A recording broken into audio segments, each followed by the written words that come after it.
দেখেন কি পরিমাণে বৃষ্টি হচ্ছে, বাইরে বৃষ্টি হচ্ছে প্রচুর পরিমাণে।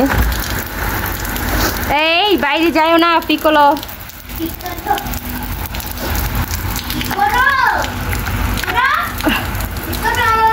এদিকে আসো।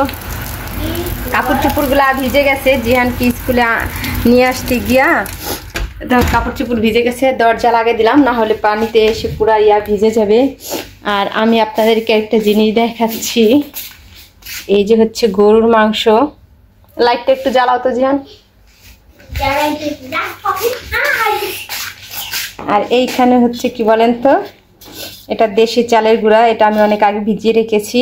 চালের গুঁড়াটা মানে ভিজেছি, মানে গোলাটা গুলাই রাখছি, এতে উপরে পানি জমে গেছে, যখন আবার লাড়া দেবো ঠিক হয়ে যাবে। তো পিঠা বানাবো আজকে, সাজের পিঠা আর গরুর মাংস। যেহেতু বাইরে বৃষ্টি হচ্ছে তাই বাইরের ওয়েদারটা খুব ভালো লাগতেছে, শীত না কিন্তু অত, কিন্তু বাইরে বৃষ্টি হচ্ছে দেখেন, খুব ভালো লাগে এই বৃষ্টির সময়। আর বৃষ্টির সময় পিঠা অথবা খিচুড়ি খেতে কিন্তু খুব ভালো লাগে। খানিকক্ষণ বৃষ্টি পড়তেছে, এই দেখেন বৃষ্টিতে পুরা কিন্তু ভিজে গেছে। আবার খানিকক্ষণ রোদ উঠতেছে, আকাশে কিন্তু মেঘও আছে। এই যে মেঘ হয়, বৃষ্টি হয়, রোদ হয়, আবার বৃষ্টি থেমেও যায়। মাংসটাকে আমি মাখাই বসাই দিলাম। আমি বরাবরের মতো সবসময় হলো মাংস মাখায়া ঠেকায়া এরপরে বসাই দেয় একবারে।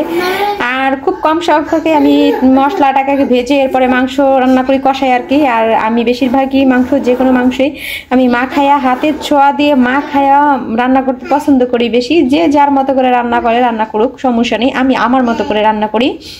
তো এই যে আমার মাংসটা এখন বসাই দেবো, চুলা উঠে দেবো। আর আরেক পাশে হলো আমি চিতই পিঠা ভেজে নেব। আর অন্যদিকে হচ্ছে আমি এর মধ্যে হচ্ছে আমি আমার মেয়েটাকে আগে গোসল করাবো, ইরাকে গোসল করাই এরপরে চিতই পিঠা ভাজবো। আর মাংসটা আমি এই চুলায় উঠাই দিয়ে এরপরে গোসল করাইতে যাব। সাজের পিঠা এই পাশে হলো আমি পিঠা বসাই দিছি। এই যে এটা কিন্তু দেশি চালের গুঁড়া। আর এই সাইডে হচ্ছে হলো মাংস,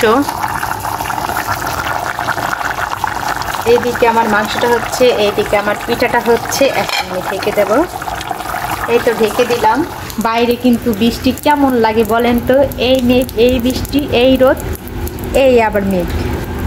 এই যে এর আগে রোদ ছিল, এখন আবার বৃষ্টি হচ্ছে।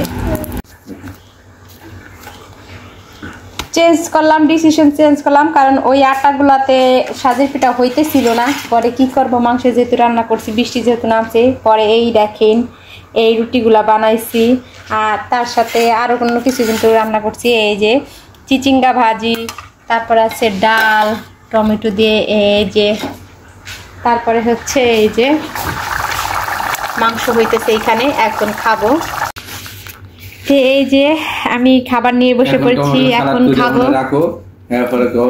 না টমেটো সালাদ আমি করি না, মাংসটা কি গরম, এই মাত্র নামাইছি তো এই জন্য।